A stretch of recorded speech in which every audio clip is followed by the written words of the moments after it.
Well, good morning. It's the first Wednesday in September. This dates the program, of course, but so what? And I want to thank Manor Care for letting us use their executive dining room to have a little get-together with my wisdom warriors and contemporaries. And I use the term wisdom warriors because between the group, they've been through everything. And it really doesn't make a difference in caregiving how old or how young you are. It's the experiences that you have gone through in being part of the role of caregiver. And so, good morning. Good morning, David. And I hope you all had a good Labor Day weekend. Passable. Yes.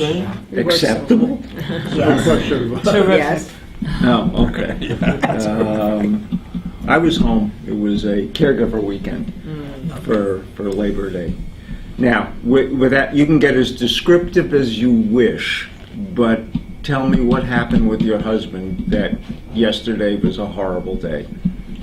Well, they have been taking my husband off his medication. Hospice has been doing this. Right. And Is this palliative hospice Yes, or it is. end-of-life hospice? No, it's Palliative hospice. hospice. Hospice, yeah. And they've been taking him off little by little, and I was afraid from the beginning. And all of a sudden yesterday, he woke up in the morning in a horrible, horrible mood, hitting and punching, and they tried to dress him, and he scratched them, and he pushed them, he threw everything off his bed. And as the day going on, it got worse and worse. And then when they walked in, they realized that he was scratching his body, you know, and scratched very, very bad, his private spots, bleeding.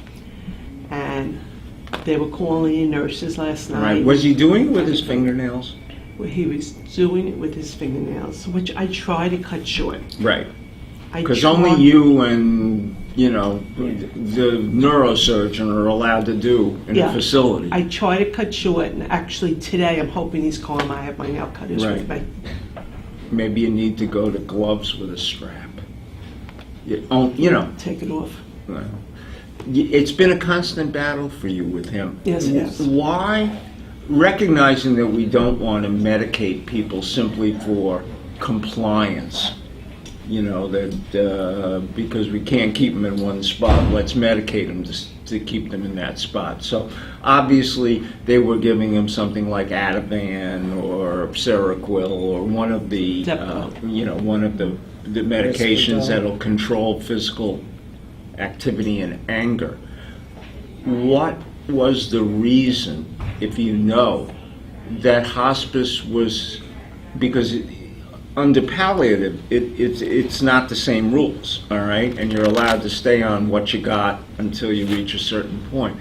Why were they dialing it down to try and see how close to the difficulty you had yesterday they could get? Did they explain that to you? No.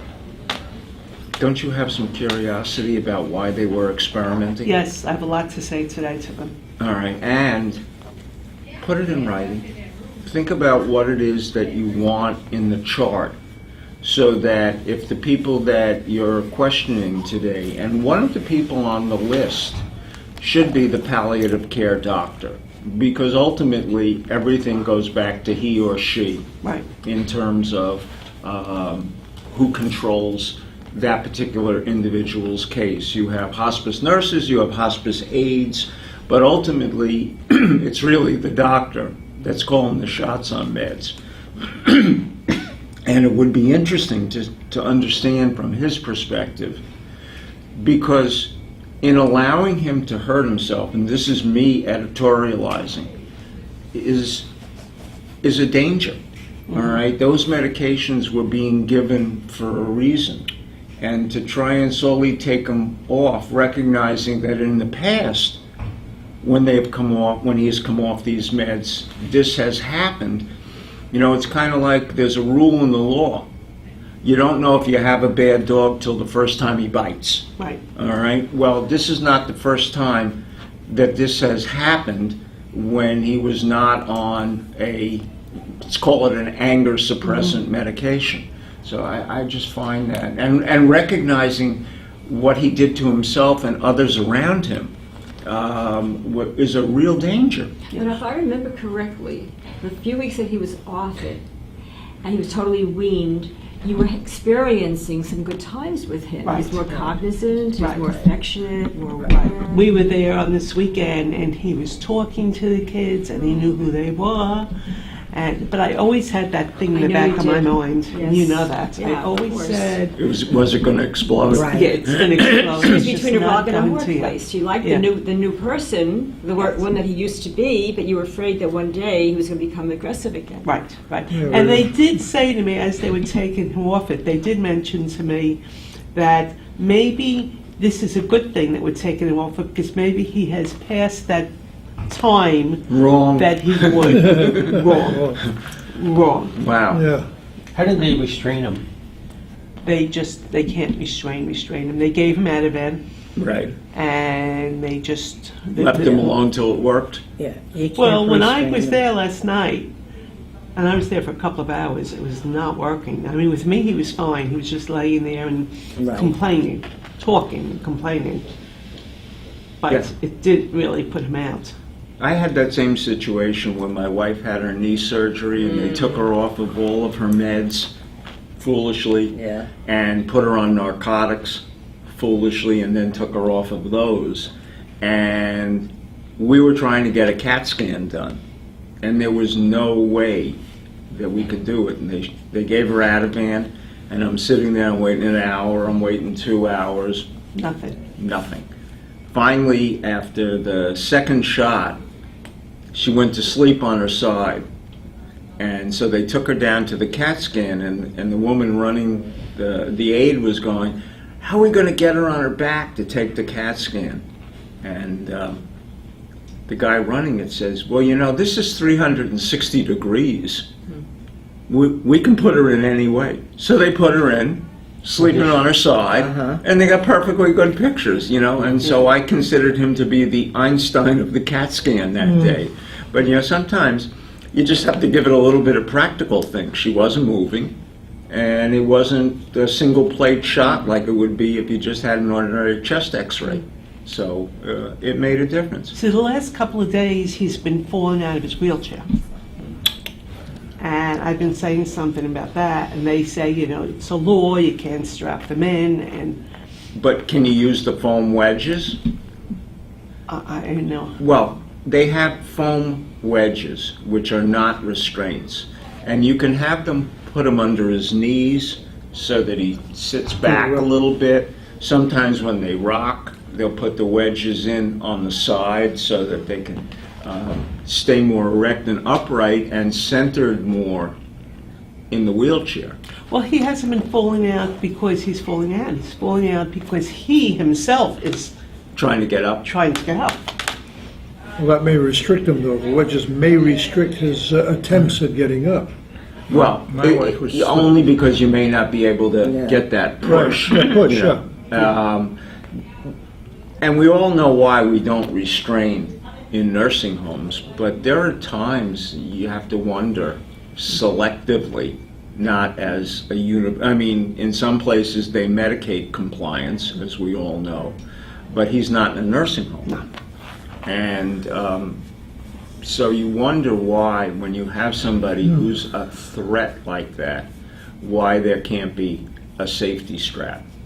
You know, and it's written into the record that way, and it's duly noted, and everybody's aware of it, and you take a picture and you put it in the file, and you say, for these couple of days, I've got to leave the safety strap on him because he's going to lurch out of the wheelchair and smack his head on the floor. Yeah, well, I know when you do special ed, which I did, you have to have it written in their IEP to have a safety strap.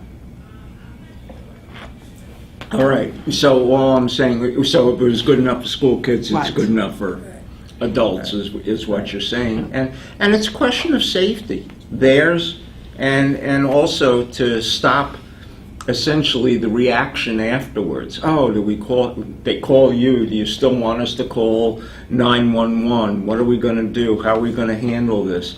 And nobody needs a Chinese fire drill. You know, well, it's tough enough with being a caregiver to somebody with dementia and other aspects Yeah. of whatever it may be.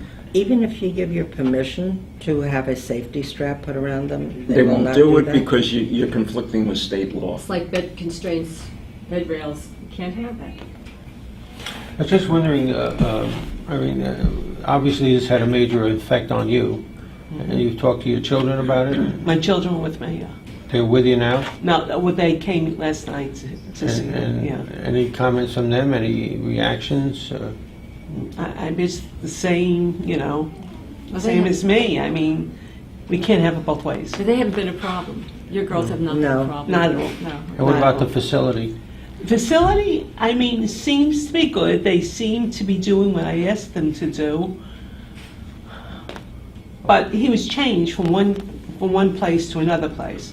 And I think in the other place... You mean like- room and roommate? Like a unit. Unit, Okay. unit. Yeah. He was changed from one unit, which was much higher functioning, to this unit because at that time he just sat there like he was drugged.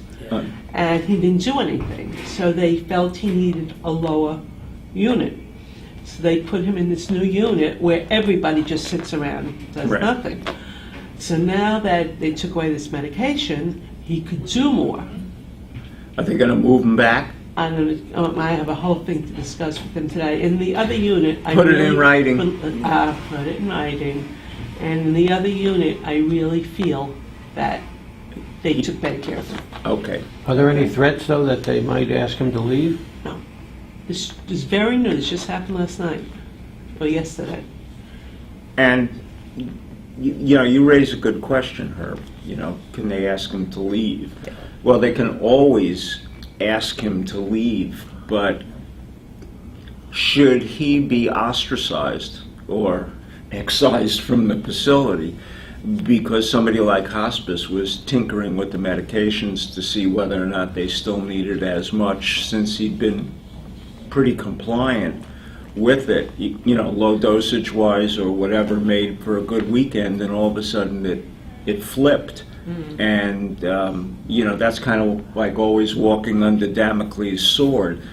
And, you know, that California ruling a few weeks back that said people that work in Alzheimer's facilities and that have been, or dementia facilities, and that have been trained to be there cannot sue their employers or the family if they get hurt, because this was an expectation in becoming that kind of an aide or nurse. That, you know, unless there's some aspect of gross negligence, although it's pretty hard to figure out what that would be in terms of the patient, there may be something on the part of the facility. But I think that ruling is going to start to become viral and start to move across the country, because I think that it will do two things. Number one, it will put a facility on notice that patients that can be violent in disease-specific locations, the people there are supposedly trained, and maybe what it'll have the other effect is getting better training for those who work in dementia facilities. Just where we are, there is a woman there that is continually demonstrating angst. She throws things off the table. I see her mostly during the period of a meal. That she'll throw things off the table and she'll push people. And in fact, we watched her when she struck someone, I believe. And I'm constantly leery of her. And when she comes near me, I'm like backing away, because I know that she has the potential and the capacity to And you know, swing. when I was there, we were there one time when they were sundowning, you know, in the Yeah. after dinner. For the benefit of the audience, sundowning is that period of the day, usually late in the afternoon, when those with dementia, especially of the Alzheimer's type, go through different kinds of behavior, all right, that may not be what we were hoping for, but it's kind of gotten the cliche of being called sundown because of the period of time. So I was speaking with one of the residents, and this woman came over and got herself between the two of us, and then became aggressive and attacked, not too badly, this woman. And next was me, and now I know that I'm not supposed to be handling the residents or, getting involved, and yet she was being aggressive. And so I kind of got her away from the other resident and got her to another spot. But I had to touch her, and I felt, oh God, I hope no one saw me. But they're so particular in how you treat the residents. And she And there is was no- constantly watched. She Yeah. has an aide that's And with she her. does, Yeah. but her aide leaves at 5:30. This The was aide at is there at the 6:30. wrong time because she's calmer in the Right. morning than she Okay. is in the later day. Okay. Has anyone suggested Yes. to the family? Yes, Yes. we Yeah. have. We have. I suggested it to the facility manager And the husband. I spoke and to the husband, and Was there the thought pushback? was that you really ought to have her here from like about 10 o'clock till maybe 6 or 8 or something like that, as Right. opposed to Yeah. the morning hours when she seems to be calmer. I don't know. They say they're addressing the issue. I don't know what that means. They're addressing the issue. Yeah, well, I don't know what that means either. Right. Well, was it means Mal- they heard you, but they're not sure what they're going to do. Was Mal violent with any person? Yesterday you're talking about? Yes. He was just hitting and pushing and Anything throwing in front things. of them? Anything in front of Anything him. that was there. Yeah. It was just, and it's funny because last night I had called the hospice nurse because I had her phone number, Right. and it was after hours. I'm sorry. With hospice, there's no hour. Well, she you know? had hours. She had hours because she told me she did. She let you know? 5:30. She let you Yeah. know? yeah. Okay, shift. So, anyway, I told her what happened, and she said, well, they have medication for him, because I said, maybe we should think about putting him on more medication again. And she said, well, they have the medication there, all they have to do is give it. Well, once again, you've got discretion. Last night on the radio show, we had a PhD pharmacist who is a consulting pharmacist, very, very bright lady who goes in and reviews medical charts strictly from prescription perspective. And we discussed not only some of the kinds and types of medicine without necessarily getting into, is it Remeron, is it, Advent, or whatever the specifics may be, more by category. And we came away with a couple of comments that the medical profession, the doctors, and many times even the nurses, have been trained at a point in their lives with a pharmaceutical course or courses. They graduate, they use those meds, and they have a tendency to stay with them because it's what they learned. They are influenced, neither good nor bad, we won't be accusatory, when the drug rep comes in and says, this is something new for arthritis, let's give it a try. So he may take them off of the anti-inflammatory and try this one. Or he reads in a medical journal that is peer-reviewed that this or that worked very well in 45 patients. It's anecdotal. It's not an FDA approval because ostensibly the drug was approved by the FDA, but these are now doctors and other professionals commenting on the usage of the medication.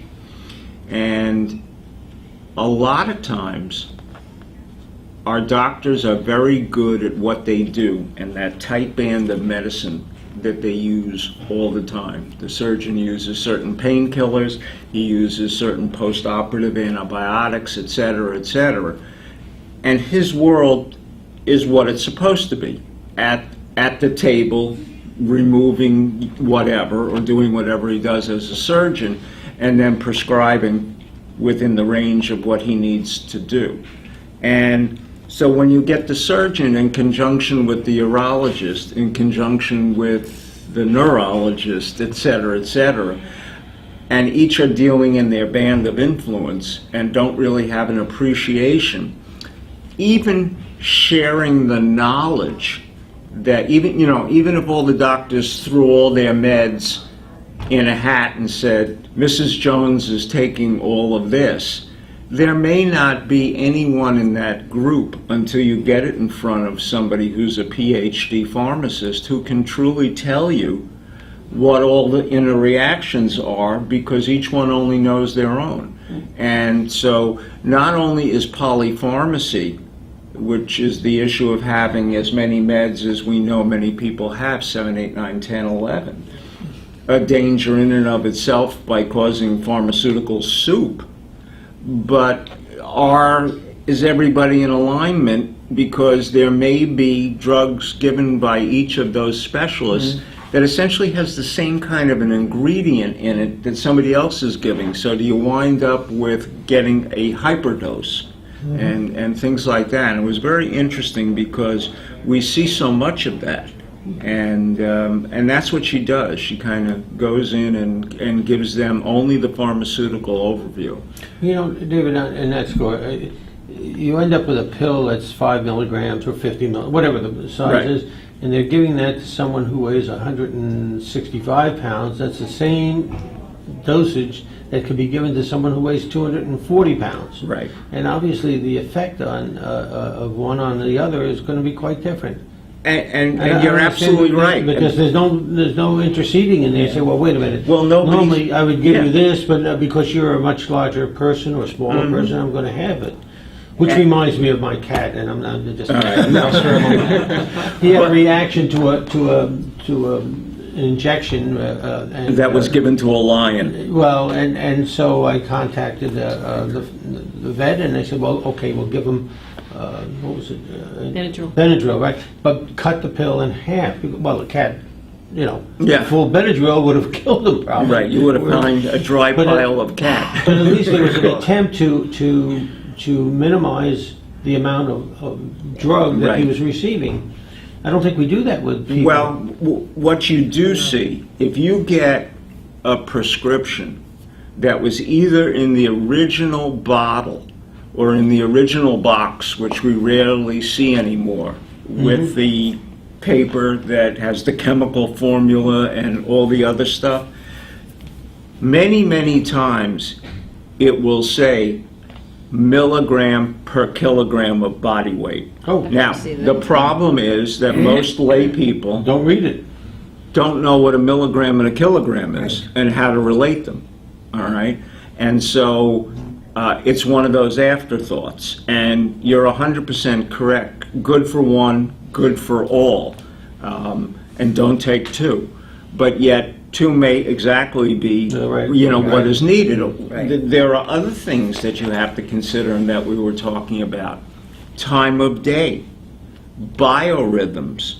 What does twice daily mean? Does that mean when you get up at 8 and you eat dinner at 5, or is that truly 8 to 8 and you need the 12-hour difference? We find that the description on the label is very illusory, and nobody comes back to double check or to question, well, what did you mean by that? And so when the pharmacist says to you, do you have any questions? And you say, twice a day, what does that mean to you? And is there a better time of the day to take it because certain hormones and chemicals are more active and the pill itself could be more responsive or less responsive? Now, I don't expect them to do biorhythm charts on us, but in this day and age where we just take everything, there's 8 in the morning and 4 at night, and no real program behind it. And my other pet peeve, and I'd like your comments as well, is that in this day and age of generics, last night Paul, who's my co-host, said he went to pick up a medication for his wife, and it was a 90-day supply. And when he opened it, because it was generic, it still cost him $240 for the generic. Well, it was generic, but it wasn't in the formulary. And he opened it up, and there were white, yellow, and green pills, all mixed together. And he said, what did I get? All right? In the old days, when we used patented medications, you knew you had the blue pill, the round yellow one, the square orange, or whatever it was. So it was at least a way to kind of keep track. In this day and age of generics, almost everything comes in looking like an aspirin, wider, smaller, fatter, thinner. And the issues become, how do you as a layperson control what's going on so that you don't mess up? All right? And it's getting harder and harder, especially with poor eyesight. And But that's very true, because I know when I get my simvastatin, simvastatin. Yeah. I sometimes get in an oval shape, in a yellow, or sometimes I get it in like a pink color.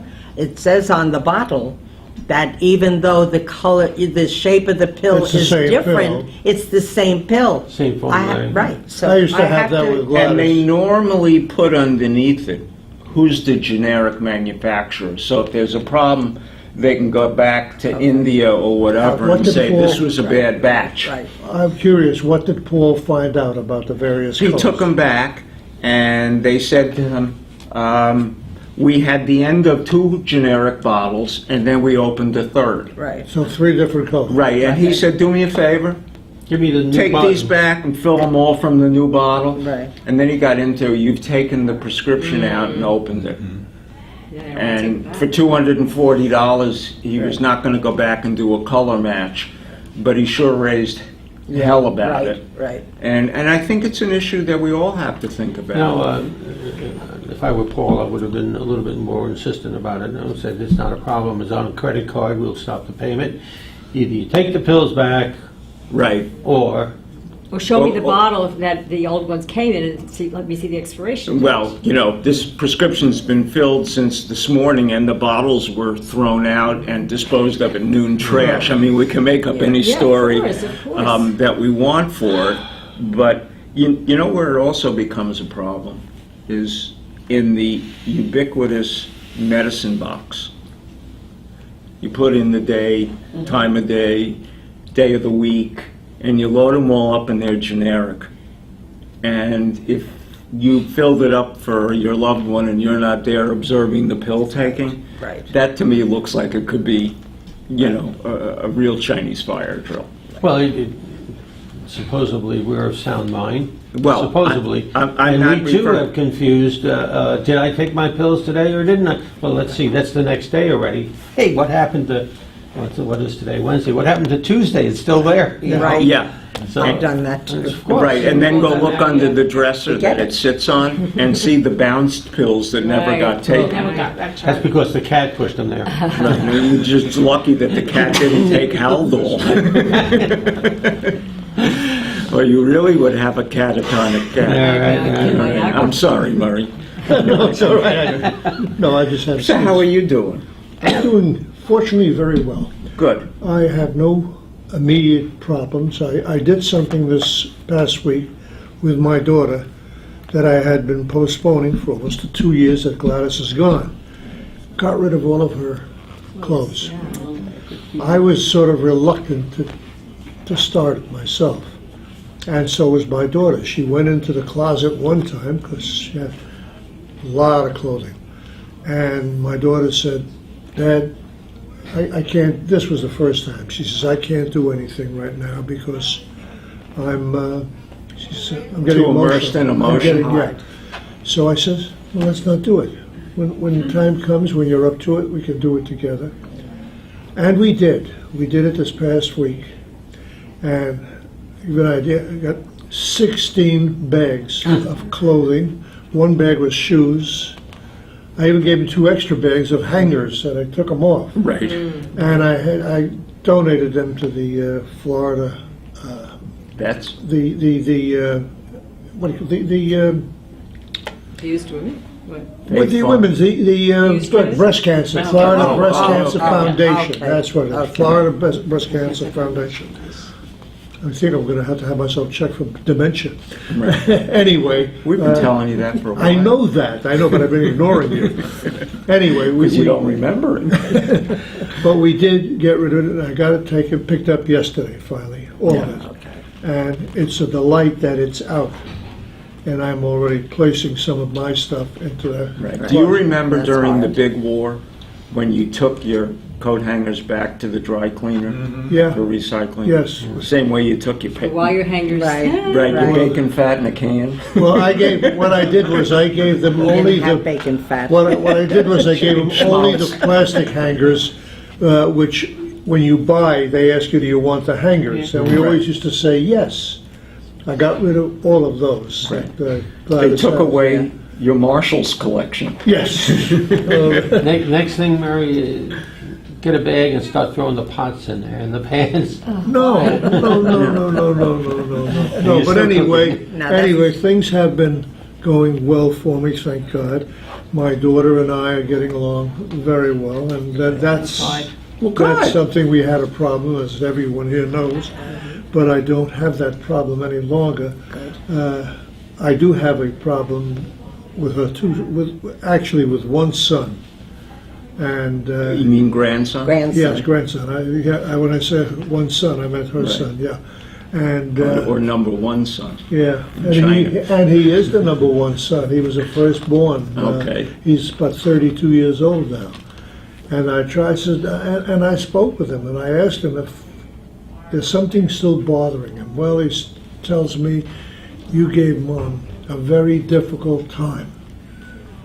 Oh, wow. I said, I'd rather not go into it with you. I says, I'd rather not. But Mom and I are getting along very well now. And you know how I feel about you. I says, you've been my first grandson. I says, and you know how close we were all these years. I says, I really do feel bad about it, but I'm not going to push you. And maybe sometime you'll think a little differently, You know, We were we went to an attorney's office to restructure wills. And, Yeah. which we periodically do, and all of us do it, I think. And we were talking about relationships of people and all the rest of it, and he was saying that he had a family there, and they were going through the process and all, and this one woman, and now we're talking about mature people. Yeah, She basically supposedly. Yeah, right. supposedly. Chronologically. She was talking about her brother and how angry she was because when he was 6 and she was 3 or whatever the year, Sandbox. he broke her doll. Oh, wow. I mean, but this is like Going way back. 50 years later. Yes. Right. You sit there and you say, "Oh my God, I don't. Right. How do you resolve something like this?" Well, But I've got to say, though, on the whole, I'm a very, very pleased person.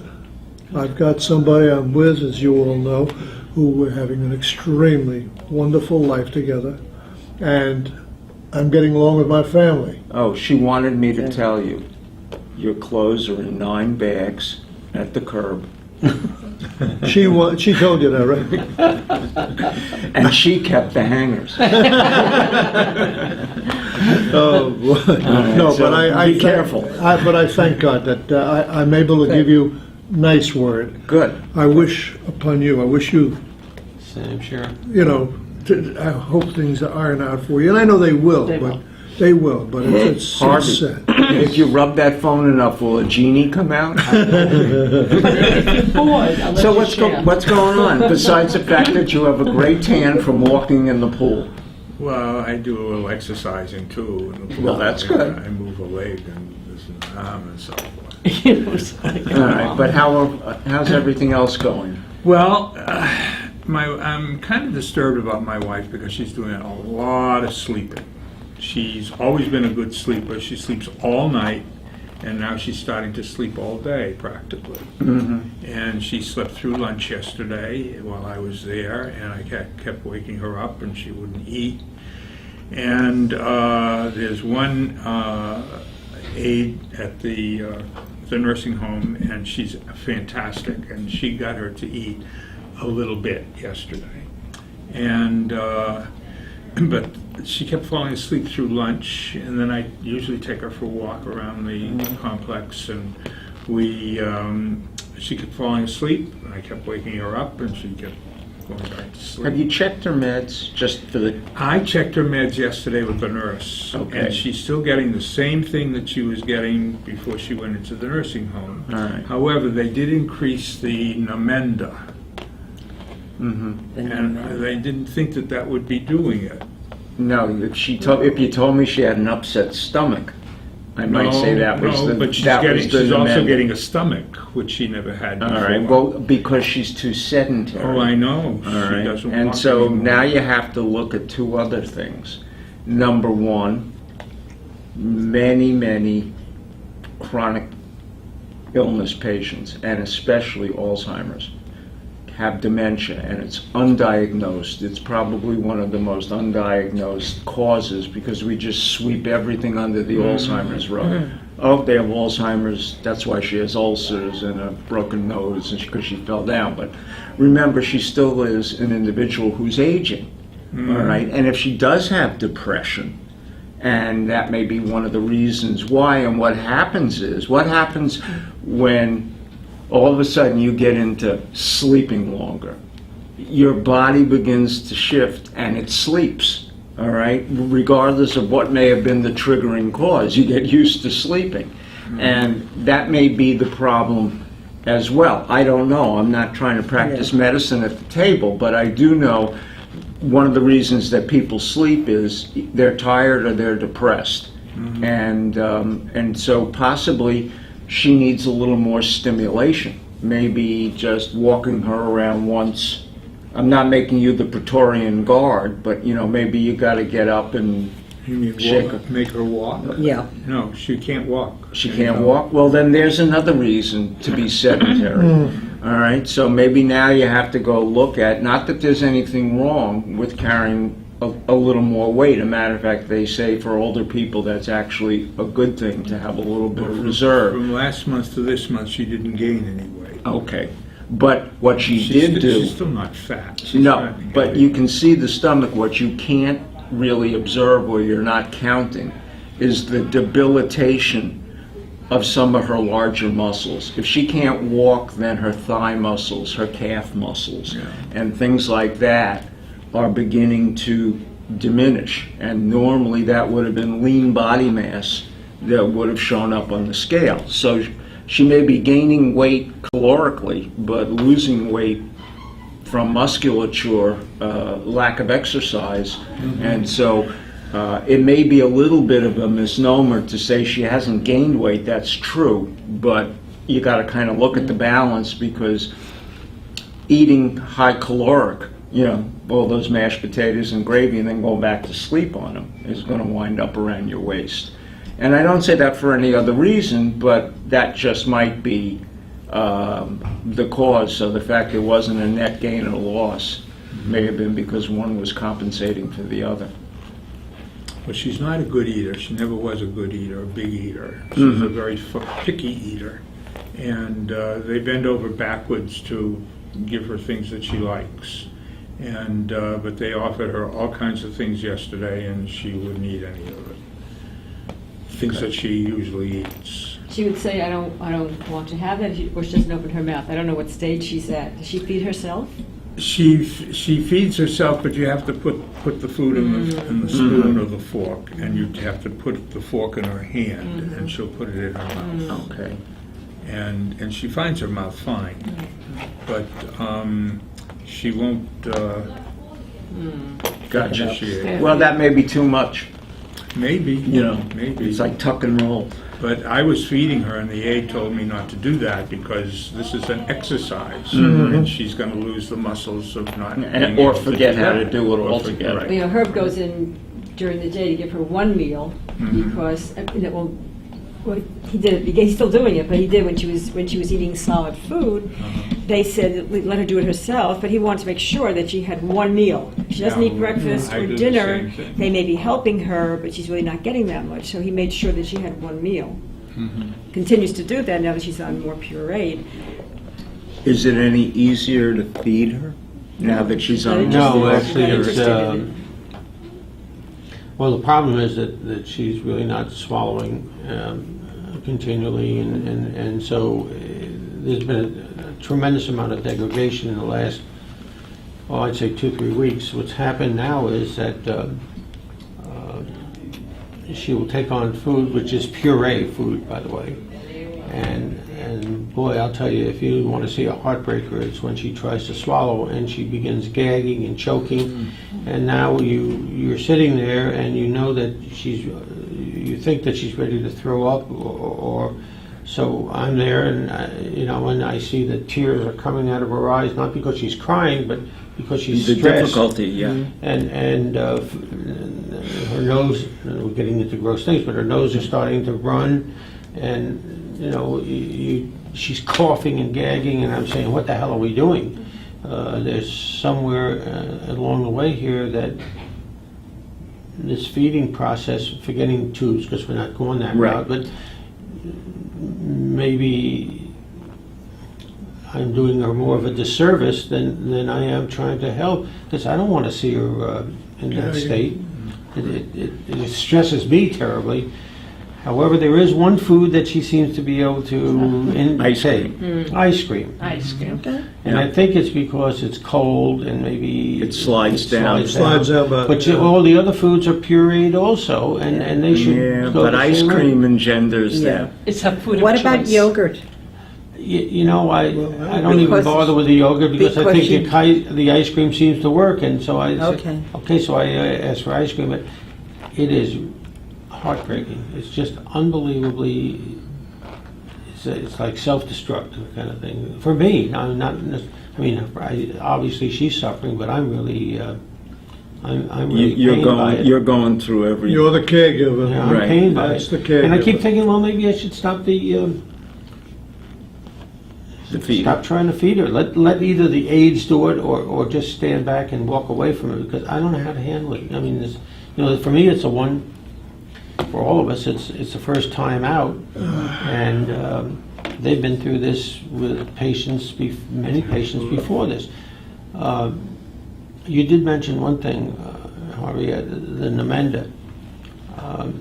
I have some mixed feelings about that whole thing. I just think the Namenda was, unless you're trying to reverse something which is irreversible, I don't know what in the world they're doing with Namenda at this point. Yeah. I have a very Namenda. strong opinion about it because, the Aricept and the well, Namenda. because and again, I'm very isolated in that I've only seen, 30, 40, 50 patients through In your different- limited practice. Well, through the groups that I've Right, been, I know. been attending, and hearing what I hear from a neurologist and hearing what I hear from my son, I would just stop that. I don't think that the only people that are being helped by that are the manufacturer.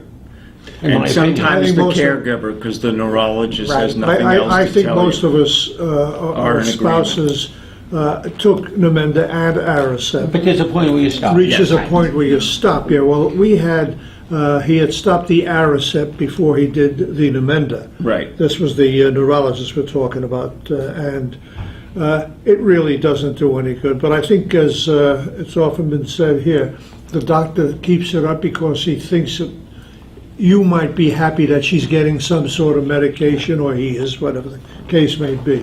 But it's really, I don't think, Yeah. it reaches a point where Namenda and Aricept have lost their ability to stop the Right. progression.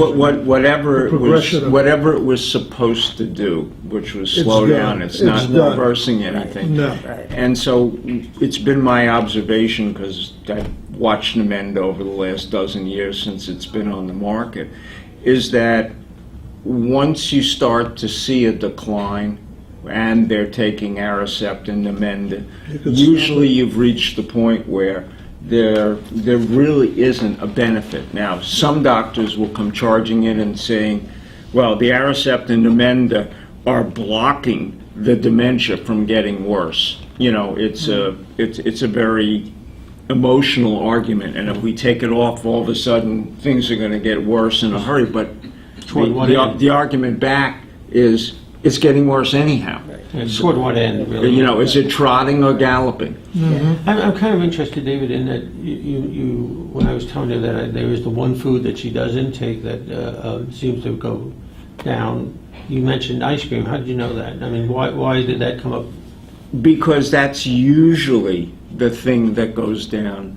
The easiest, to the extent that she can remember, and it's a combination of the sensory coldness, the taste of the ice cream. Ice cream is always usually associated with happy events, good events, and so I think she's responding as much to the stimulus of getting ice cream put in her mouth and responding to it that way. And one of the things about pureed food is it's not very exciting.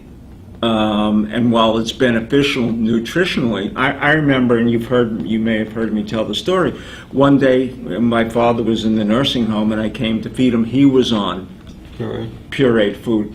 And I figured that the dark stuff was meat, and they did have something that resembled mashed potatoes and thing that was carrots, and then there was a green thing, all mashed up.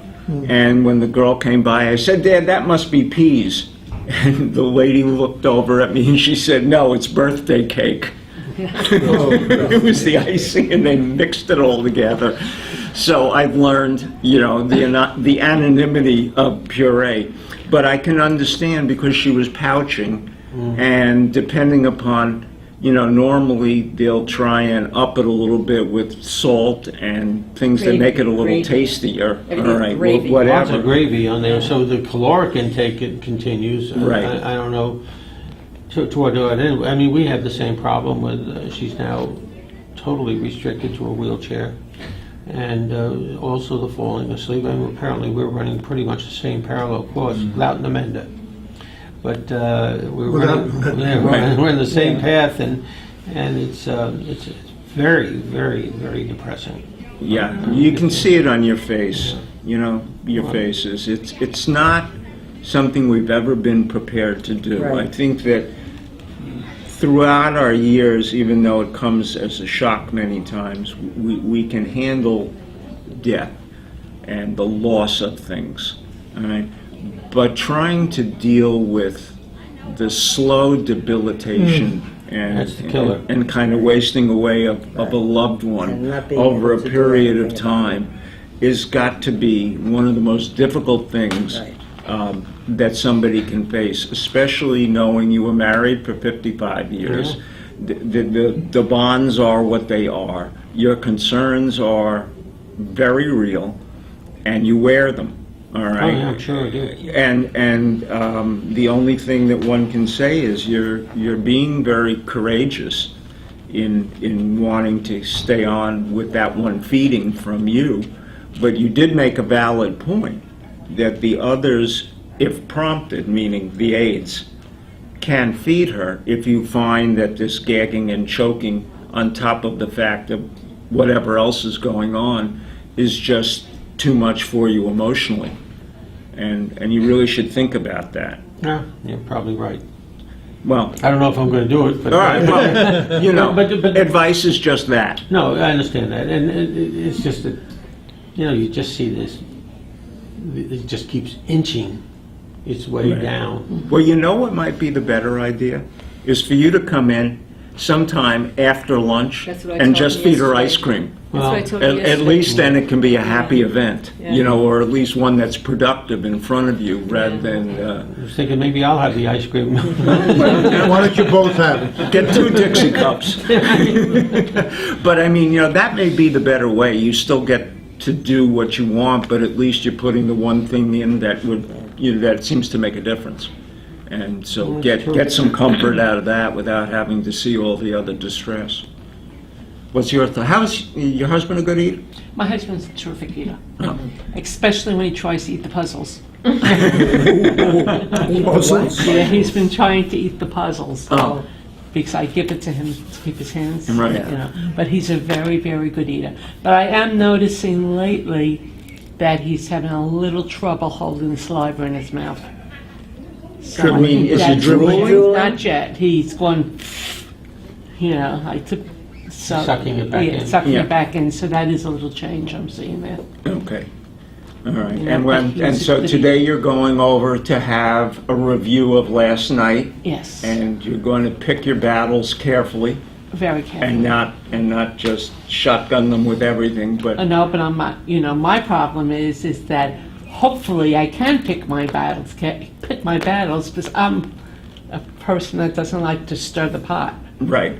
Well, So, but I think you have a legitimate reason. You know, you and the kids got up, got a phone call, you know, Right. after dinner or whatever it was, and came to find a very, very difficult situation, especially what he had done to himself. Right. And I think that even though you don't want to stir the pot, as his advocate, I don't think you have a choice. Right. All right. I think you've got to go in and say, how can we prevent this from happening? And if we need to go back on a little more Ativan or whatever it may be, our experiment in seeing whether or not moving him down to the lower level, and maybe when they took him off enough of the Ativan, and I have no idea, realized that the circumstances had changed and he got angry. I mean, I have no idea. I mean, that's just pure speculation. But it seemed like you had more control I had a lot in of the control. in the other spot, and also with the Ativan.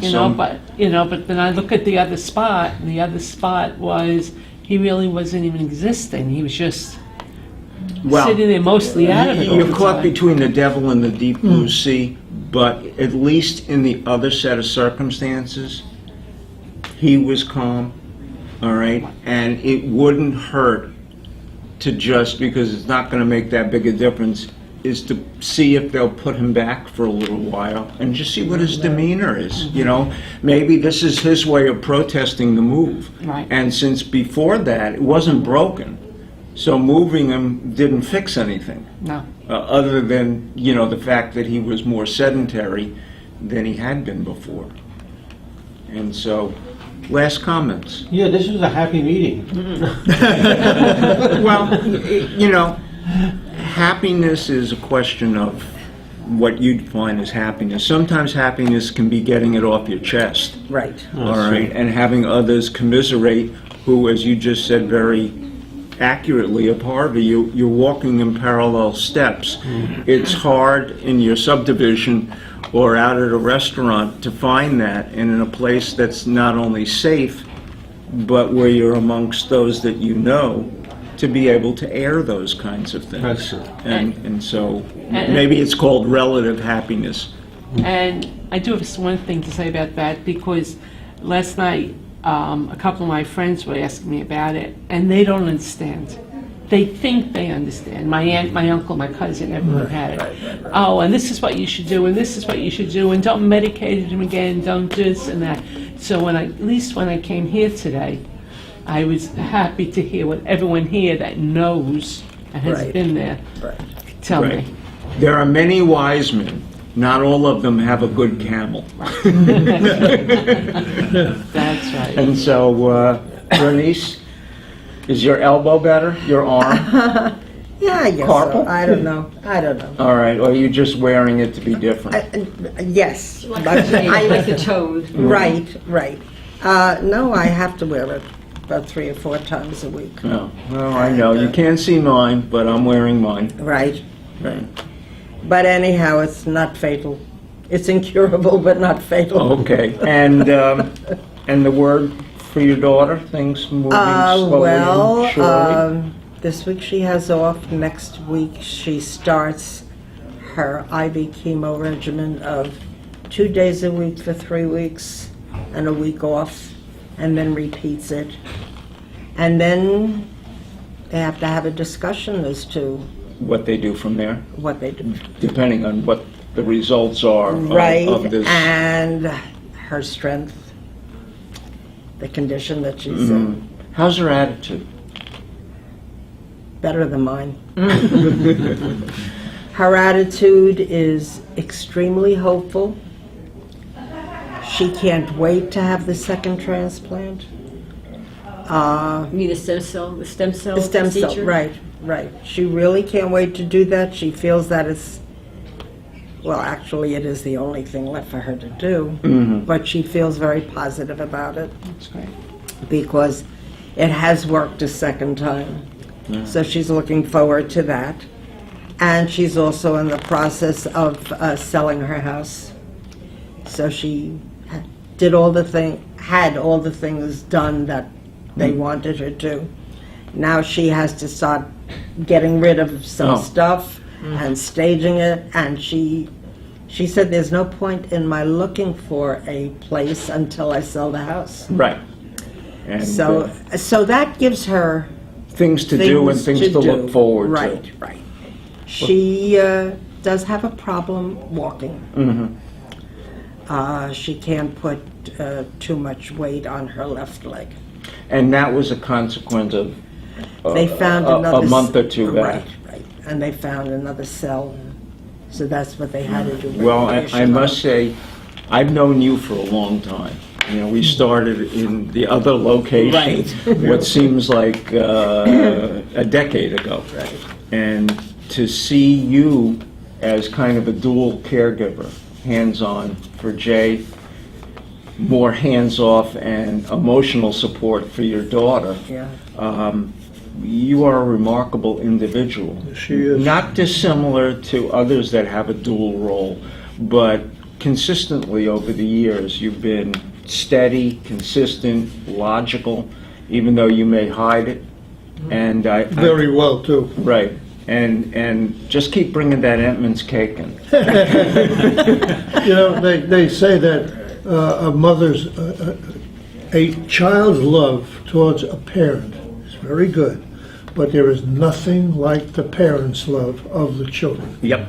And this is a perfect example. I mean, her daughter, I know, loves her, but this lady here, as you just described, really has done some job. And is a very interesting, because she attends all of these, you've been a wonderful role model for others. Rare is it that somebody can see individuals that are going through what everybody here at this table is going through, myself included.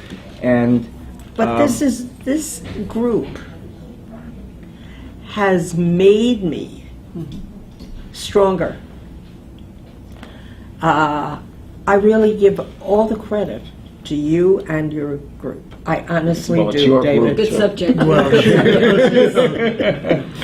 well, I thank you. honestly I mean, do, it's a credit because- to everybody. And when Right. we have the bigger groups and we meet at the other location Right, right. and watch 22 Right. to 25 people cohese together Right. and Something, really, really is something. really be supportive of one another. Yes, we And are. when we finally get to the place down the block where we're going to be able to do an audience-based real show, I think that the contributions that will come from that, besides what happens around the table here, will go on to be part of everybody's legacy, because the show is growing and the people that are watching are increasing. Time on the show is extending, notwithstanding pop-ups.